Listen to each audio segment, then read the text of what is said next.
이 국민의 신임을 배반한 행위에 해당하는지 여부가 국가긴급권 남용의 역사 재현. 우리나라 국민은 오랜 기간 국가긴급권의 남용에 희생당해온 아픈 경험을 가지고 있다. 1952년에는 이승만 전 대통령이 부산에서 이른바 정치파동을 일으켜 계엄을 선포한 후 대통령 직선제를 골자로 하는 개헌안을 통과시켰다. 박정희 전 대통령은 1971년 12월 6일 국가비상사태를 선포하였는데 이를 법적으로 뒷받침하기 위하여 1971년 12월 27일 제정된 국가보위에 관한 특별조치법은 대통령이 그의 재량에 따라 비상사태를 선포하고 국민의 기본권을 정지시키고 국회에서 심의 확정한 예산안을 변경할 수 있는 등의 비상대권을 대통령에게 부여하였다. 헌재 1994년 6월 30일 구의원 가입할 헌재 2015년 3월 26일 1014헌가 5 참조.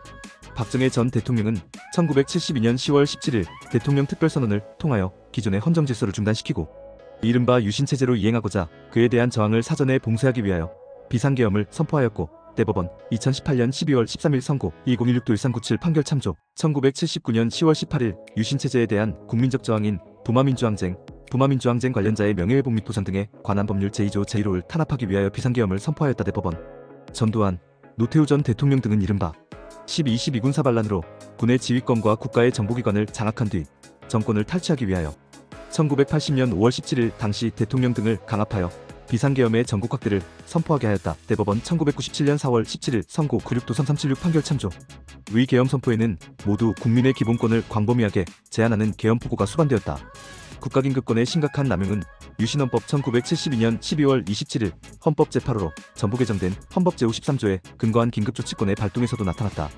긴급조치는 9차례에 걸쳐 발동되었는데 국민의 기본권을 침해하는 위헌적인 내용으로 남용되었고 이에 대한 반성으로 1980년 10월 27일 제8차 개헌에서 이를 폐지하고 비상조치 권한 제51조로 대체하였으며 대통령 유고를 이유로 1979년 10월 27일 선포된 계엄이 1981년 1월 24일 해제된 이후 1993년 8월 12일 금융실명거래 및 비밀보장에 관한 긴급재정경제명령이 발령된 외에는 사건 계엄 선포 전까지 국가긴급권이 행사되지 않았다.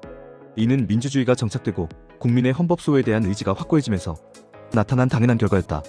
앞에서 본 것처럼 헌법재판소와 대법원 역시 과거 국가긴급권의 발동이 헌법에 위반됨을 확인함으로써 입헌민주주의를 공고해야 했다.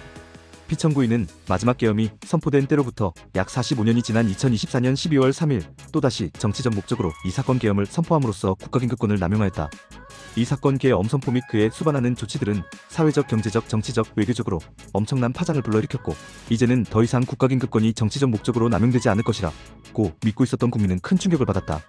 피청구인에 의한 국가긴급권의 남용은 국민의 헌법상 기본권을 침해하고 헌법질서를 침해하였을 뿐만 아니라 대외 신인도에 미치는 부정적 영향, 정치적 불확실성의 확대로 인한 외교적, 경제적 불이익 등을 고려할 때 국익을 중대하게 해하였음이 명백하다. 결국 우리의 헌정사적 맥락에서 이 사건 계엄 선포 및 그에 수반하는 조치들이 국민에게 준 충격과 국가긴급권의 남용이 국내외적으로 미치는 파장을 고려할 때 피청구인이 자유민주적 기본질서를 수호하고 국정을 성실하게 수행하리라는 믿음이 상실되어 더 이상 그에게 국정을 맡길 수 없을 정도에 이르렀다고 볼 수밖에 없다. 나 대통령으로서의 권한행사에 대한 불신 초래. 우리 헌법은 대통령을 행정부의 수반이자 국가원수로 규정하면서 제66조 제1항 및 제4항 수많은 권한을 행사할 수 있도록 하고 있다. 그러나 대통령의 권한은 어디까지나 헌법에 의하여 부여받은 것이므로 헌재 2004년 5월 14일 2004 사헌날 참조 권한을 보유한다는 이유만으로 헌법적 한계를 벗어나 이를 자의적으로 행사할 수는 없는 것이다. 특히 우리 헌법이 택한 대통령제에서는 대통령의 권한 행사가 국민의 기본권 및 헌법 질서에 미치는 영향이 상당하므로 그 행사에 더욱 신중을 기하여야 하고 다른 국가기관의 적절한 견제도 가해질 필요가 있다. 우리 헌법이 대통령에게 부여한 여러 권한들 가운데서도 국가긴급권은 앞서 살펴본 바와 같이 평상시의 헌법 질서만으로는 대처할 수 없는 중대한 위기 상황에 대비하여 극히 예외적으로 인정되는 비상적 권한이므로 그 행사에 있어서 헌법적 한계가 특히 엄격하게 준수될 필요가 있다. 헌재 2015년 3월 26일 2014헌가 5 참조. 그런데 피청구인은 야당의 전횡과 국정 위기 상황을 국민에게 알리고 호소하기 위하여 이 사건 계엄을 선포하였다고 주장하는 바 이는 본래 그러한 목적으로 행사할 수 없는 계엄 선포권을 여소야대의 정치 상황을 타개하기 위한 수단으로 이용하였다는 것과 다름없다.